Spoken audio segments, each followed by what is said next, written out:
Bonjour à vous, dans cette formation, nous allons découvrir ensemble les bases de Microsoft Excel.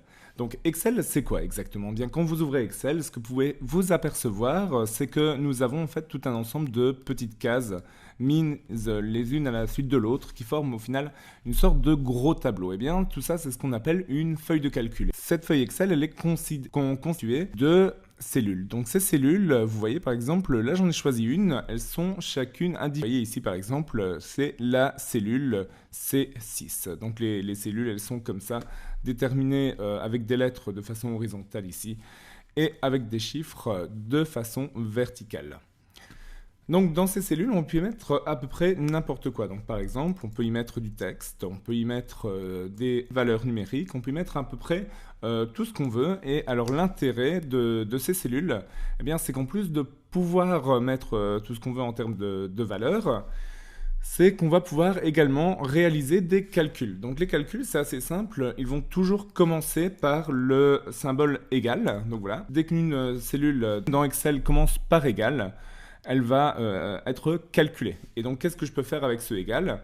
Eh bien, je peux, par exemple, référencer une cellule. Donc voilà, par exemple, je vais prendre la cellule D7 dans laquelle j'ai mon 15 qui est juste ici. Voilà, et je vais juste valider. Vous voyez que du coup, il va me réafficher le contenu de la cellule. Donc ça peut être étendu. Donc par exemple, si je peux faire le contenu de ma cellule ici, D7 moins un nombre, moins 5 par exemple. Donc vous voyez ici, il arrive à 10, donc c'est bien ma cellule D7 qui contient 15 moins 5, on arrive bien à 10. Donc voilà un petit peu le principe de base de Microsoft Excel.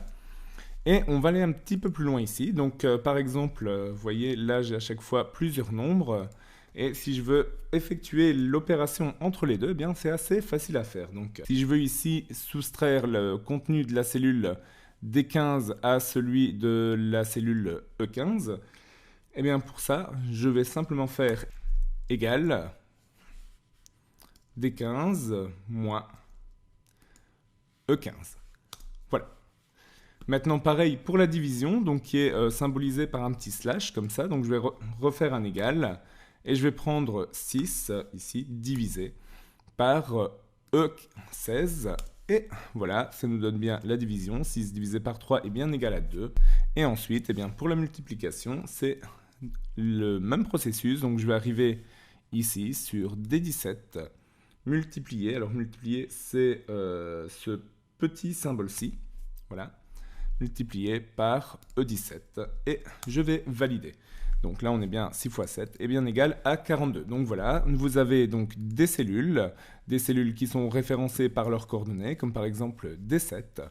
Vous avez la possibilité de faire des calculs dans ces cellules entre différentes cellules, donc simplement en ajoutant le petit égal et en tapant votre calcul.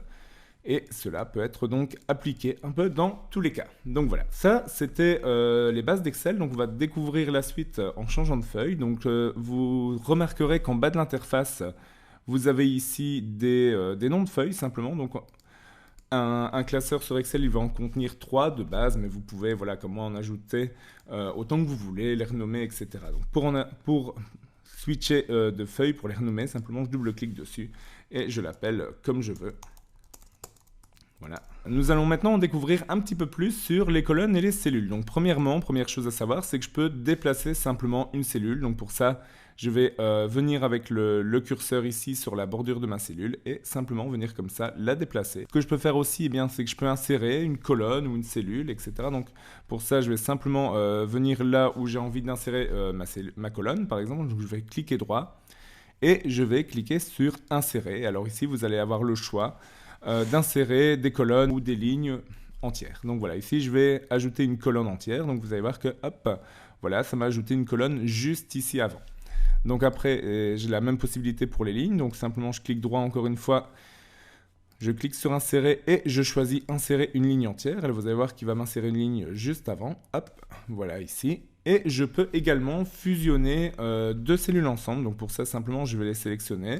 Et dans l'onglet accueil, je vais aller cliquer sur fusionner et centrer. Alors je peux aussi cliquer simplement sur fusionner si j'ai pas envie de centrer le contenu, mais voilà, tout simplement. Et donc là, vous voyez, j'ai simplement une cellule qui est composée de deux autres, qui va contenir qu'à chaque fois qu'une valeur dans ce cas-ci. Donc, de la même façon, ce que vous pouvez faire ici, je vous ai déjà montré le fusionner centré, mais vous avez toute une possibilité pour mettre en page les cellules de votre classeur. Donc, si je viens ici, par exemple, voilà, là, je peux venir modifier la couleur du texte. Je peux ajouter ici des surlignements, donc par exemple comme ça, voilà, hop. Je peux venir remodifier après, comme j'en ai envie, le texte inséré. Je peux venir choisir ici l'alignement horizontal, mais aussi l'alignement vertical. Donc voilà, ici par exemple, ça a mis le texte vraiment au milieu de la cellule. Là, ça l'a mis un petit peu plus en haut. Donc voilà, j'ai ici pas mal d'options de mise en page qui sont à creuser. Donc je peux aussi faire du grade, de l'italique, du souligné, toutes des choses comme cela. Voilà ici pour les petites mises en page des cellules. Alors après, Excel, il a des fonctionnalités très intéressantes aussi d'automatisme. C'est que si vous voyez ici, vous avez une option qui vous permet de dupliquer le contenu d'une cellule. Donc si je viens ici avec le 1, vous voyez par exemple, je prends vraiment le petit coin ici qui est vraiment sur le bord de la cellule et je tire comme ça. Il va me recopier la valeur partout, donc c'est pratique pour remplir un grand nombre de documents à la suite, mais il y a quelques petites astuces. Donc c'est que si vous sélectionnez ici, plutôt que le 1, vous donnez un petit range, par exemple vous commencez une liste en tapant 1, 2, 3, etc.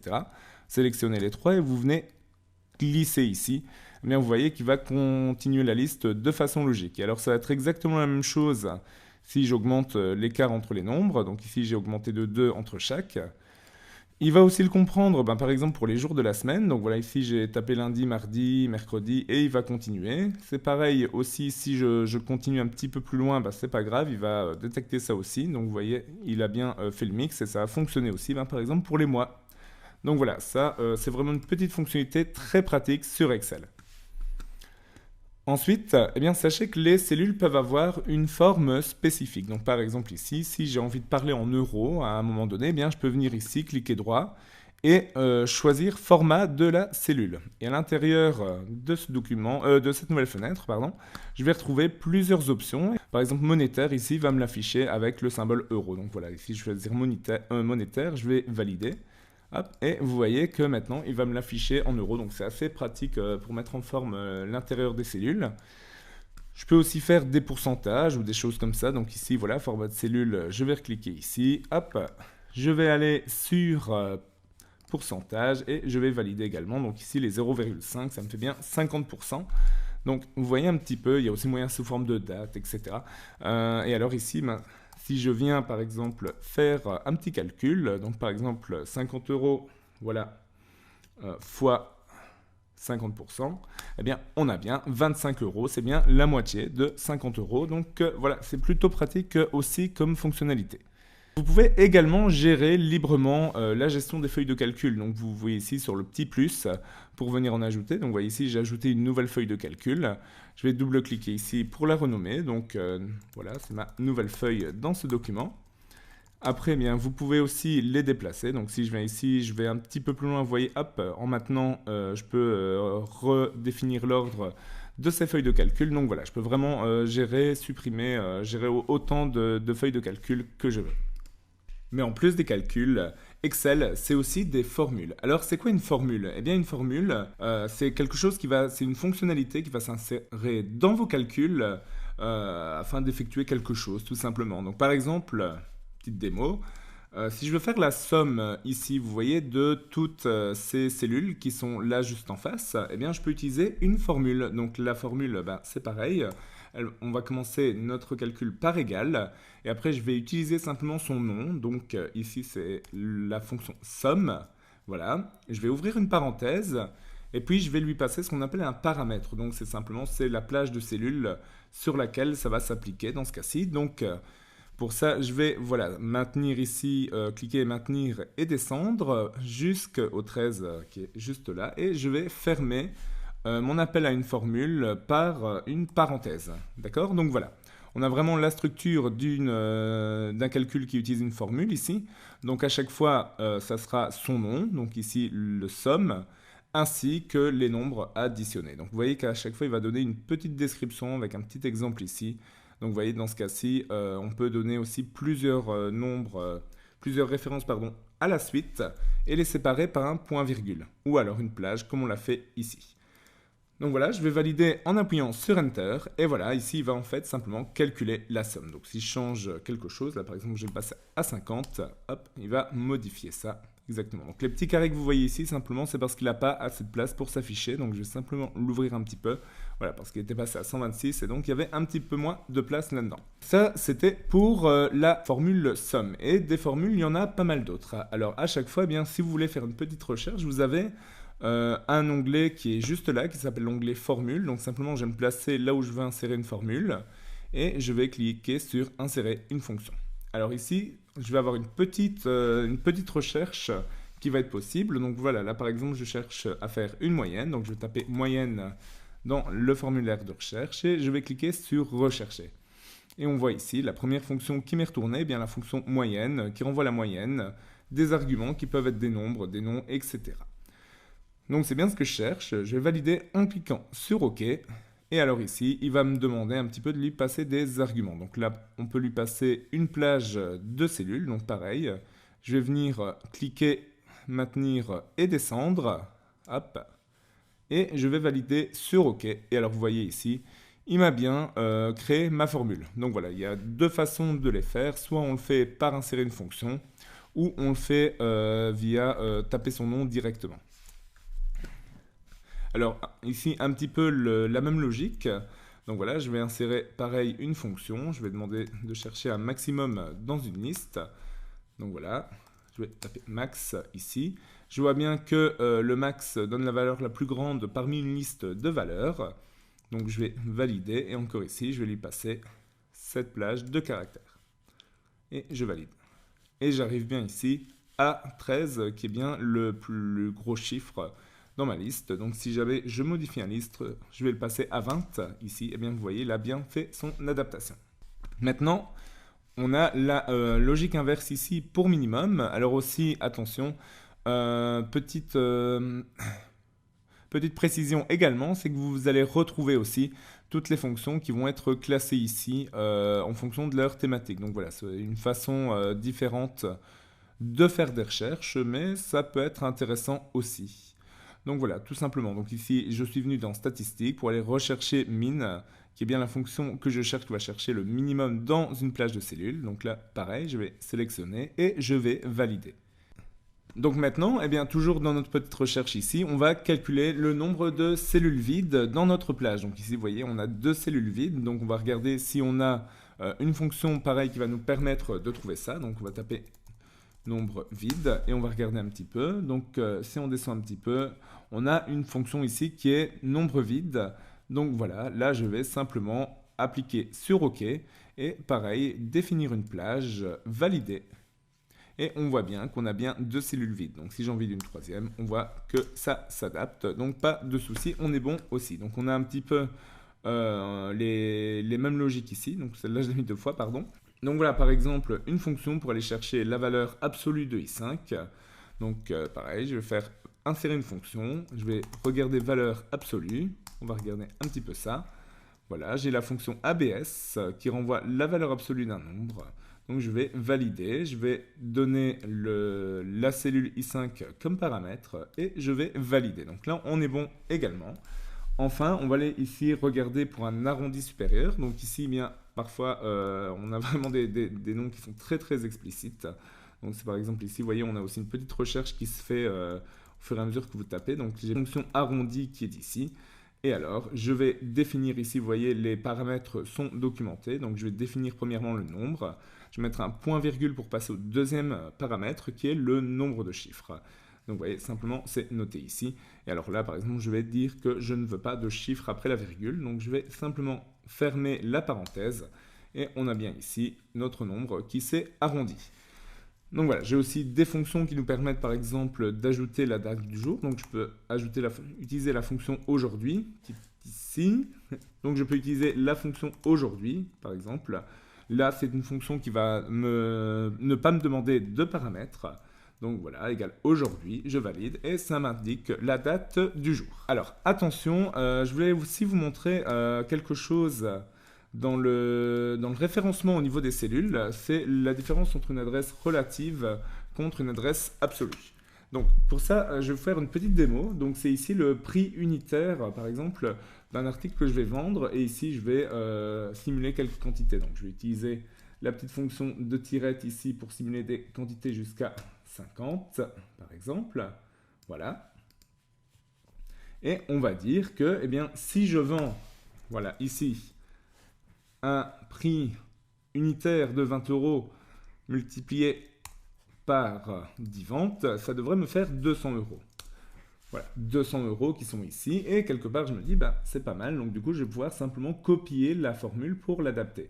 Et alors, ce qu'on va voir en faisant ça, c'est que, bah voilà, il nous met 0, 0, 0, 0 partout, en fait. Et donc, pourquoi? Parce que simplement, en tirant ici, il a essayé d'adapter la formule, mais il a adapté les deux. Donc, par exemple, ici, si on regarde cette deuxième copie, qu'est-ce qu'il m'a fait? Eh bien, il m'a dit que je dois prendre toujours ma quantité unitaire qui est ici. Donc, lui, il a trouvé la bonne, 20. Mais il essaye de le modifier par cette cellule-là, parce que du coup, lui, il a envie de le continuer comme ça. Donc, qu'est-ce que je vais devoir faire quelque part? C'est corriger et verrouiller ici mon prix unitaire qui est resté dans cette colonne-là et qui va pas bouger au final. Donc, pour ça, je vais aller simplement le corriger et donc remettre à P6. Voilà. Et là, je vais avoir le bon calcul qui se fait. Alors, pourquoi j'ai ça? Eh bien, comme je vous l'ai dit, c'est parce qu'il essaye de l'adapter. Donc, il devrait adapter effectivement les ventes, mais pas le prix de vente au final. Donc, pour ça, qu'est-ce que je vais faire? Eh bien, je vais venir reprendre ma formule qui est ici. Voilà, et je vais verrouiller en fait le prix unitaire qui est ici. Donc pour ça, je vais venir ici, je vais mettre un symbole $, qui va dire OK, ça va pas bouger du coup dans cet axe-là. Donc là, par exemple, j'ai verrouillé l'axe vertical, donc il va pas bouger sur l'axe vertical. Il va pas passer au Q ou au R ou au S. Il va se maintenir ici. Donc voilà, simplement je vais faire ça. Je vais le maintenir et je vais simplement venir ici, tirer la fonction. Et là, on voit bien que ça me l'a bien adapté. J'ai bien verrouillé ici. Donc simplement, le petit $ verrouille sur l'axe. Donc là, ça va l'obliger à rester dans la colonne d'épée. Donc quand je vais tirer, lui, il va se verrouiller. Donc je pourrais même verrouiller les deux. Donc je peux aussi faire la même chose sur les lignes et je peux même le faire sur les deux. Donc voilà, là, on est sûr et certain que ça ne bougera pas du tout. Donc voilà un petit peu cette différence entre une adresse relative qui va être adaptée à chaque fois et absolue avec le petit symbole $, donc devant le lettre ou le chiffre. Maintenant, dans les fonctionnalités d'Excel, une fonctionnalité que j'aimerais voir avec vous est la création de graphiques. Donc pour ça, eh bien, je vais partir sur des données que j'ai simplement encodées sur Excel. Ici, simplement, j'ai encodé un petit top de recettes des films. Et ce que je voudrais, c'est le représenter sur un petit graphique. Donc pour ça, c'est pas tellement compliqué. Simplement, je vais sélectionner toutes les données qui vont devoir y figurer. Donc voilà, là j'ai bien les films plus les recettes qui sont ici. Et je vais aller sur Insertion. Et alors ici, vous voyez, vous avez un onglet graphique qui est ici tout le long. Et donc vous allez simplement pouvoir retrouver ici tout un ensemble de graphiques que vous allez pouvoir appliquer directement. Alors même ici, sur graphique recommandé, il va vraiment permettre d'analyser un petit peu tout ça automatiquement et de proposer les graphiques qui seraient les plus intéressants. Donc voilà, ici par exemple, je peux créer ce graphique en bâtonnet. Voilà, tout simplement. Hop, et vous voyez qu'il m'a bien représenté toutes les données en graphique. Donc je peux en créer plusieurs comme ça. Et alors vous voyez que du coup, quand je suis sur un graphique, j'ai un onglet création de graphique qui s'affiche et qui me permet de modifier un petit peu le style du graphique ici. Donc j'ai des modèles par défaut qui sont disponibles. Donc voilà, tout simplement.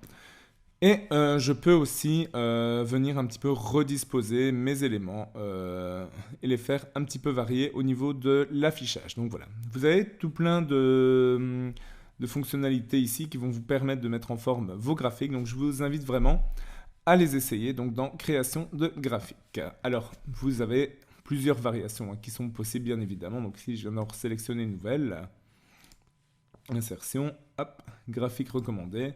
Voilà, par exemple, celui-ci sera un graphique comme ça en fromage pour être assez intéressant. Donc voilà, après, vous pouvez toujours revenir, remodifier les valeurs, etc. Donc voilà, ici, je reprends simplement, je double-clique sur le titre. Voilà, et je peux venir l'éditer tout simplement. Hop. Donc voilà un petit peu toutes les options qui sont dispo à ce niveau-là sont aussi représenté sur l'onglet de mise en forme du graphique qui va apparaître simplement quand vous allez en sélectionner un. Donc voilà, j'arrive ici, je double-clique, hop, et vous voyez que le format de mise en forme arrive. Donc voilà, je peux vraiment ici modifier pas mal de choses sur mon graphique. Donc par exemple ici, ajouter une ombre portée nord. Il arrive ici, là, ouais, voilà. Donc voilà, vous avez ici toute une possibilité de création de graphiques sur Microsoft Excel. Alors dans les formules, il y en a des assez particulières qui sont les formules conditionnelles et qui régissent pas mal de choses dans Excel. Alors cette formule, elle est assez simple, elle va toujours commencer par égal, comme pour les autres calculs. Et après, on va enchaîner sur si. Donc si pour indiquer une condition. Donc il y aura une condition à respecter, on va voir ça tout de suite. Et ensuite, on va pouvoir lui dire, eh ben voilà, si cette condition est respectée, on va afficher une certaine valeur. Et si elle n'est pas respectée, eh bien, on en affichera une autre. Donc, un petit exemple de ça est assez simple. C'est que voilà, ici, si la température est inférieure à 18 degrés, eh bien, je vais afficher un pull dans la case. Et sinon, je vais afficher de mettre un t-shirt. Et donc voilà, c'est ce que j'ai fait ici tout simplement. Donc je lui ai dit égal si C9 est inférieur à 18, donc C9 c'est ma petite case ici dans laquelle j'ai indiqué les températures. Je vais afficher pull, alors c'est particulièrement important que vous mettez du texte de mettre ça entre guillemets. Et point virgule, sinon je vais dire que je vais mettre un t-shirt. Donc voilà, tout simplement. Et donc on voit bien ici que si je passe à une température inférieure à 20, 15 par exemple, eh bien, je vais passer ici sur un pull. Donc voilà, tout simplement, la condition, la valeur si c'est vrai, la valeur si c'est faux. Et donc, pour comparer, on a plusieurs opérateurs. On peut regarder, voilà, ici, si c'est plus grand. Donc voilà, par exemple, je vais dire égal, voilà, hop, 5, voilà, ici, plus grand que 6. Et je vais valider. Et alors, lui, ce qui va m'afficher, vous voyez, c'est un résultat qu'on appelle un résultat booléen. Simplement, c'est vrai ou faux. Et le résultat d'un calcul de condition sera toujours celui-là, en fait. Donc, là aussi, je vais pouvoir aller vérifier ici si un élément est plus petit, donc avec l'opérateur ici inférieur. Hop, et je vais valider. Je peux aussi, donc là, on voit bien que c'est vrai, je peux aussi vérifier l'égalité. Donc là, simplement, pour ça, je vais choisir l'opérateur ici égal. Voilà. Je peux vérifier aussi si une valeur est différente. Donc voilà, par exemple ici, 5 est-il différent de 5 faux. Et je peux aussi vérifier ici si on est dans le plus grand ou égal ou le plus petit ou égal. Donc voilà, il suffit maintenant de mettre un petit peu tout ça en pratique. Donc voilà, qu'est-ce que je vais faire? Eh bien ici, par exemple, on va imaginer qu'on reçoit une note, 8 sur 20, 10 sur 20, 20 sur 20. Et on va afficher une mention en fonction de la note. Donc simplement ce que je vais faire, je vais commencer par égal si. Voilà, comme ça. Et je vais lui dire, si la valeur ici est supérieure ou égale à 10, supérieure, pardon, ou égale à 10, eh bien, je vais afficher réussi. Sinon, je vais afficher persévère. Voilà, simplement. Et donc on voit bien ici que j'ai 10, et donc j'ai réussi. Si je passe à 9, là on va me dire de persévérer. Alors, le deuxième exemple, est-ce que j'ai faim? Donc là, simplement j'ai un booléen, vrai ou faux. Et donc, si j'ai faim, on va afficher pizza time, et sinon, on va afficher non merci. Donc, pour ça, on va refaire l'exemple ici. Donc, je vais faire égal si. Je vais dire ici, la valeur, c'est 28. Voilà, tout simplement parce que je vais référencer une booléane ici. Et si donc c'est vrai, on va afficher pizza time. Sinon, on va afficher non merci. Et là, on voit bien aussi que ça fonctionne. Donc, on est à vrai, on affiche pizza time. Et voilà, ici, je vais passer à faux. Et donc, du coup, je vais afficher non merci. Donc, voilà. On peut aussi faire les liens dans ce sens-là. Et alors ici, dernière petite démo. On va, voilà, ici se dire que si mes heures de sommeil sont supérieures à 8, on va afficher la condition en forme. Sinon, on affichera grognon. Donc là aussi, pareil. On va commencer par égal si. On va référencer la cellule. On va vérifier si elles sont supérieures à 8. Si c'est le cas, on va afficher en forme. Si pas, on va afficher grognon. Tout simplement. Voilà. Et ici, on voit bien aussi que... Alors, il est aussi possible d'imbriquer plusieurs de ces conditions. Donc voilà, par exemple, on va vérifier si quelque chose est vrai. Si c'est vrai, on va appliquer une valeur. Mais si c'est faux, eh bien on va rentrer dans une nouvelle condition pour tester encore des cas supplémentaires. Donc, qu'est-ce qu'on pourrait faire comme exemple ici? Eh bien, on va un petit peu adapter notre exemple des vêtements et se dire que, eh bien voilà, s'il fait moins de 0, je vais mettre une bouillotte. Sinon, s'il fait de 0 à 10 degrés, je vais mettre une veste. Sinon, s'il fait de 10 à 12 degrés, je vais mettre un pull.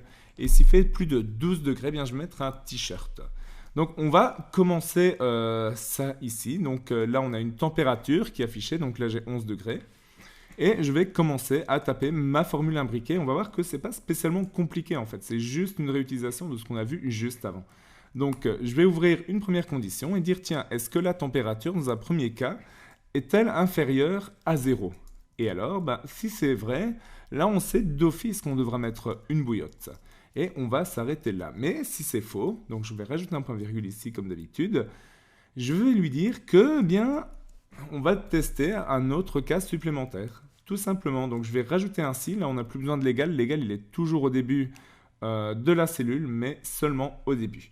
Donc j'arrive ici, je réouvre une parenthèse, je vais refaire un nouveau test et je vais dire, tiens, alors, si c'est pas en dessous de 0, d'office, ça sera supérieur à 0. Et donc, la question sera de savoir si on est déjà ici inférieur à 10 degrés, dans quel cas on mettrait la veste. Ou sinon, il faudra encore vérifier si on met le pull ou le t-shirt. Donc c'est la première chose qu'on va vérifier ici. C'est que du coup, je vais repointer la température qui est en cellule H38. Je vais lui demander si elle est inférieure à ou égale à, à 10 degrés. Et alors là, si c'est vrai, eh bien, je vais mettre une veste. Mais si c'est faux, eh bien, j'aurai besoin encore de savoir s'il fait plus ou moins de 12 degrés pour savoir si je vais mettre un pull ou un t-shirt. Donc je vais réouvrir encore une nouvelle condition ici en lui disant, eh bien, du coup, vérifie si... Voilà, je vais réouvrir une parenthèse et je vais demander de revérifier si ma température, qui est encore en H38, est bien inférieure ou égale à 12 degrés. Si c'est le cas, eh bien là, je vais mettre un pull. Mais si ce n'est pas le cas, c'est qu'il fera donc plus de 18 degrés, et, plus de 12 degrés. Et là, du coup, je suis sûr de pouvoir mettre un t-shirt. Voilà. Et donc, attention ici, je vais fermer la première parenthèse du premier si ici. Puis ensuite, je vais refermer directement la deuxième parenthèse qui s'était ouverte ici. D'ailleurs, vous voyez les codes couleurs. Là, on a bien une rouge avec une rouge et ici une mauve avec une mauve. Et enfin, je vais fermer la troisième parenthèse qui s'était ouverte ici. Donc voilà, je vais refermer toutes ces parenthèses et ensuite je vais valider. Et là, on voit bien que je suis à 11 degrés. Donc à 11 degrés, je suis bien entre 10 et 12 degrés. J'ai mis un pull. On va tester le reste. Donc on va passer à 13 pour voir si on a bien un t-shirt. On va passer à -2 pour voir si on a bien une bouillotte. Et enfin, on va passer à 5 degrés et nous avons bien une veste. Donc voilà pour cette histoire de si imbriqués. Ce n'est jamais que des si comme nous avons vu, donc des conditions comme on avait vu juste ici, mais agrément imbriquées les unes dans les autres, tout simplement. Alors, toujours au sujet des conditions. Eh bien, ce qu'il faut savoir, c'est qu'en plus de pouvoir déterminer comme ça le contenu d'une cellule avec des conditions, eh bien, c'est qu'on peut également définir sa mise en forme de façon conditionnelle. Imaginons que nous créions une feuille de calcul pour afficher des notes de points pour un professeur.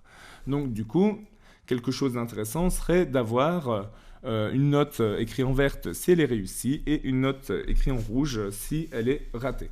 Et pour ça, qu'est-ce que je vais faire? Eh bien, je vais choisir ma cellule ici. Et sous l'onglet Accueil, je vais aller dans l'onglet ici Mise en forme conditionnelle. Donc, je vais cliquer ici. Et alors, je vais pouvoir choisir des règles de mise en forme pour mes calculs, pour mes cellules. Donc ici, par exemple, qu'est-ce que je vais pouvoir faire? Je vais pouvoir faire un supérieur à. Et donc, j'ai ce petit écran qui s'ouvre et qui me dit effectivement que je vais mettre en forme les cellules dont le contenu est supérieur à une certaine valeur. Donc ici, on va dire 10, avec un remplissage ici qu'on mettra vert avec texte vert foncé. Donc je vais juste valider. Et ici on voit maintenant que si j'ai une note qui est supérieure à 10, voilà, elle va s'afficher dans cette mise en forme là. Donc maintenant, la deuxième étape serait que quand on ait une note inférieure, donc par exemple 8, on l'affiche en rouge. Donc voilà, là on va également pouvoir faire la même chose. On va aller dans mise en forme conditionnelle. Et je vais toujours aller dans les règles de mise en surbrillance des cellules. Et là, je vais choisir inférieur à. Et alors là, je vais dire que les notes, inférieures à 10, voilà, sera rouge clair avec texte en rouge foncé. Donc voilà, je vais valider et on voit bien ici que maintenant j'ai bien la mise en forme qui se fait. Donc si je passe sur du 11, là on est bien en vert. Et si je passe sur une note inférieure, 5, on revient en rouge. Notez que je peux aussi créer mes mises en forme conditionnelles personnalisées ici. Donc simplement avec nouvelle règle, je vois eh bien, que je peux appliquer, voilà, par exemple, une mise en forme aux cellules qui contiennent. Et alors, je dois ici spécifier, par exemple, une valeur de la cellule qui serait comprise entre deux valeurs ou alors égale à une certaine valeur, etc. Et alors ici, eh bien, dans format, je peux choisir librement tout ce que je veux au niveau du remplissage, de la bordure, de la police, etc. Donc voilà, il y a vraiment moyen de faire énormément de mise en forme ici conditionnelle et ça peut vraiment faciliter la lecture d'un tableau. Alors enfin, dans les conditions, je voudrais aussi montrer les opérateurs conditionnels et ou. En fait, ces deux-là vont permettre de créer des conditions multiples. Donc admettons que je m'appelle Roger ou Tony, je suis un garçon, sinon je suis une fille. Ok, c'est fort simplifié, mais passons dans l'idée. Donc du coup, voilà.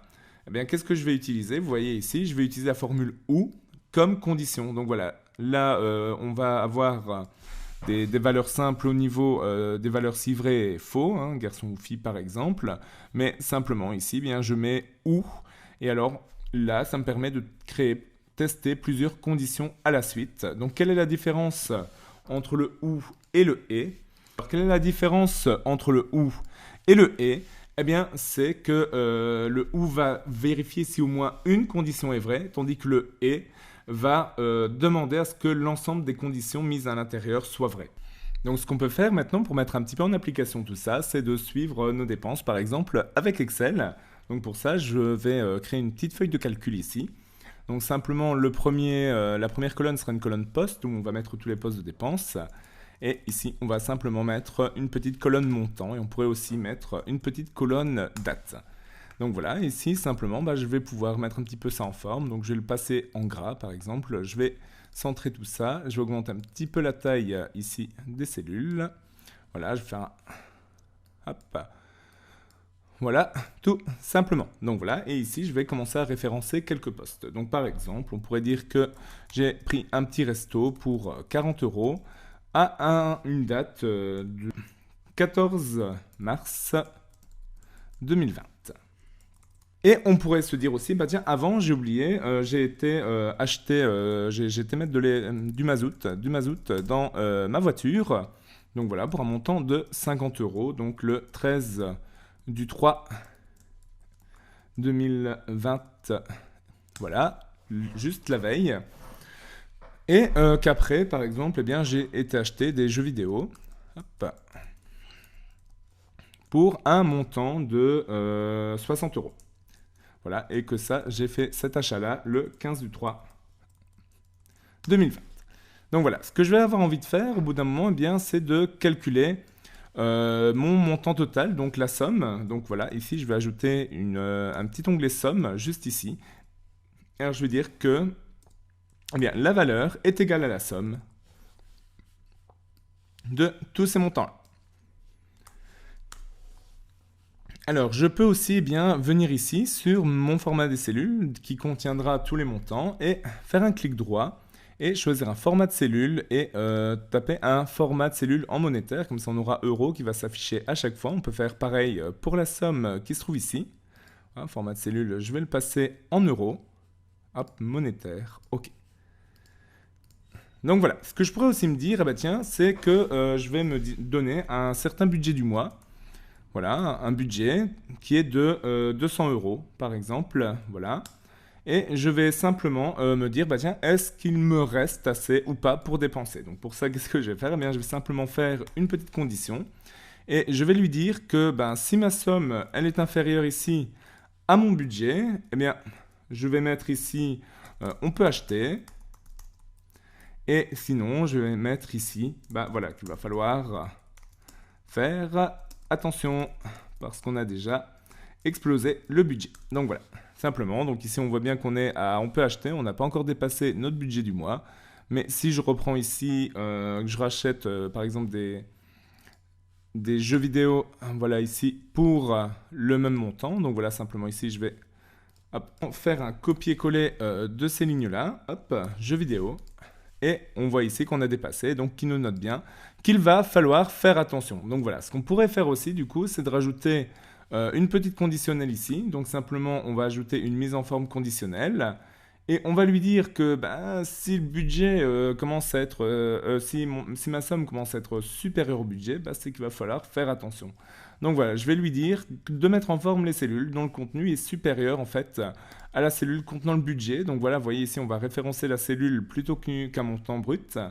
Et on va lui dire bah, voilà, qu'il faut remplir en rouge foncé. Et donc voilà, ici, je vais supprimer par exemple jeu vidéo qui se trouve ici. Hop, je vais supprimer ici le montant. Voilà. Et on voit que maintenant il est redescendu à 150 € en dessous de la barre de mon budget. Et donc du coup que je suis bien en positif. Maintenant c'est pareil, si je diminue mon budget, tout s'adapte bien. Donc j'aurais juste pu rajouter ici une mise en forme conditionnelle. Aussi sur le budget par exemple. Ou alors j'aurais pu aussi rajouter la mise en forme en format de cellule en euros ici. Hop, voilà, monétaire. Et je valide. Donc voilà un petit peu pour ce petit TP. Donc voilà, là j'espère que vous avez bien compris les petites bases. Et on va y revenir à ce petit TP juste après, mais on va voir ici quelques petites choses supplémentaires. Et les petites choses supplémentaires, eh bien c'est quoi? C'est de pouvoir restreindre le format des données qui sont entrées. Donc par exemple, ici vous voyez cette cellule, elle ne peut accepter que des nombres entre 1 et 100. Donc ça veut dire que par exemple si je mets 1000 ici, voilà, je valide et il me met que cette valeur ne correspond pas aux restrictions de validation de données pour cette cellule et donc il faut réessayer. Donc voilà, ici je clique sur réessayer. Je vais mettre 50 qui est bien entre 1 et 100 et là vous voyez, il va le rentrer sans aucun souci.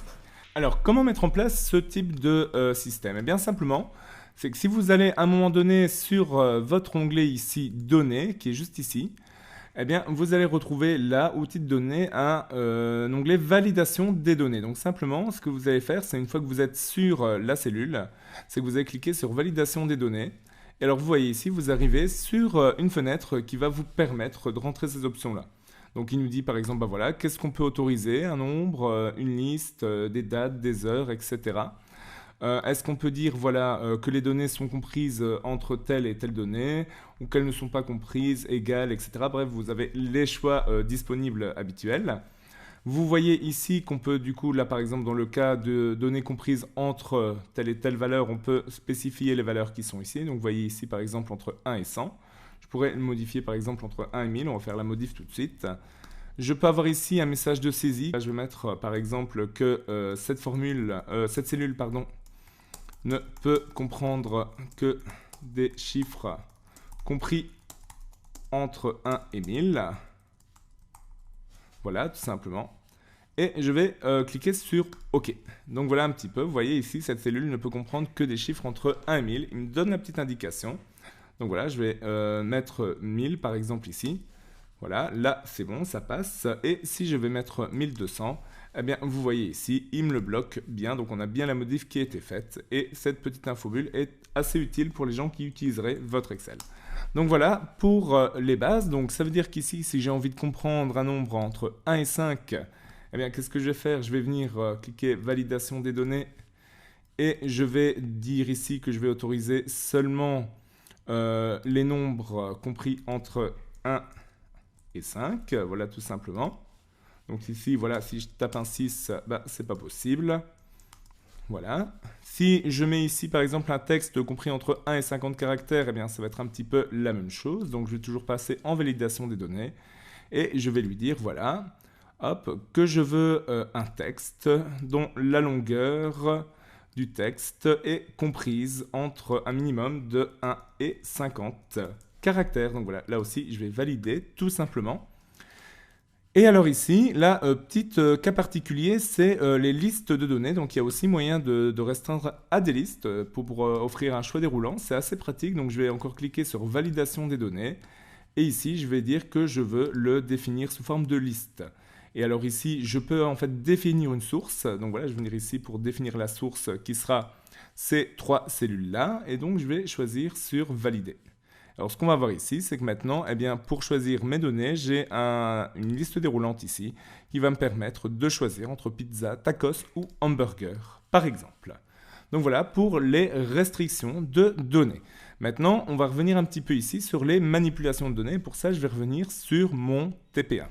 Alors sur mon TP1, qu'est-ce qu'on a fait ici? On a inséré à chaque fois un poste suivi d'un montant et d'une date. Eh bien, ce qu'il faut savoir, c'est qu'il y a la possibilité de trier un petit peu tout ça. Donc la première possibilité pour trier ça, eh bien, c'est de venir ici sélectionner ma plage de données. Donc voilà par exemple ces 3-là.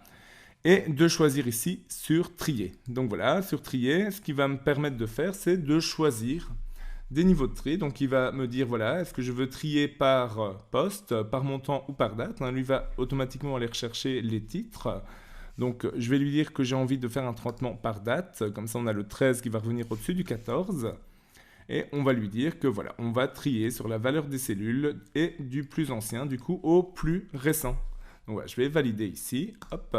Et vous voyez que maintenant, on a bien le plein de mazout qui est venu avant le restaurant, comme on l'avait fait tantôt. Hein, d'accord? Donc voilà, une façon de trier des données. Donc vous pouvez trier comme ça aussi par défaut. Vous voyez, si je clique ici, il va me le trier par ordre alphabétique sur le premier. Donc voilà, on va avoir ici le tri qui va se faire. Donc voilà un petit peu, et vous voyez aussi que à chaque fois, eh bien, les lignes s'adaptent automatiquement. Hein. On a toujours le prix des jeux vidéo qui est bien en face de jeux vidéo, en face de la bonne date. Donc voilà, il y a moyen aussi de cumuler plusieurs tris et de dire, voilà par exemple, je vais trier, premièrement par poste, par voilà, valeur de la cellule, donc comme on est ici sur des chaînes de caractères, on sera sur un tri alphabétique, et qu'ensuite, bah voilà, je vais trier les choses qui seraient identiques à ordre alphabétique par montant ou par date, par exemple. Donc voilà un petit peu ce qu'on peut faire ici en fonction des tris. Enfin, il faut savoir qu'on a une fonction de filtre. Alors la fonction de filtre, elle est encore assez sympa aussi. Simplement, c'est que je vais sélectionner mes données ainsi que mes titres ici et je vais cliquer sur filtrer.